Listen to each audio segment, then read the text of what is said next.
இயேசு இல்லாம ஏதாவது நம்முடைய கையில கொடுக்கணும்னு சத்ரு துடியாய் துடிப்பான். ஆனா உண்மையிலே நீங்க இயேசுவை ஒதுக்கி வச்சுட்டு, இயேசு இல்லைன்னா பரவாயில்ல, இயேசு இல்லைன்னா பரவாயில்ல. சிலர் திருமணத்துல எல்லாம் நிறைய மிஸ்டேக் பண்ணுவாங்க.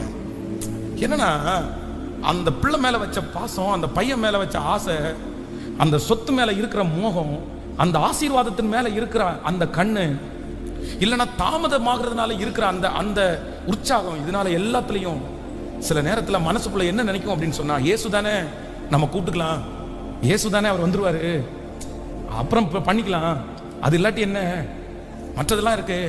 நான் சொல்றேன், எது இல்லாட்டியும் பரவாயில்ல, எது இல்லாட்டியும் பரவாயில்ல.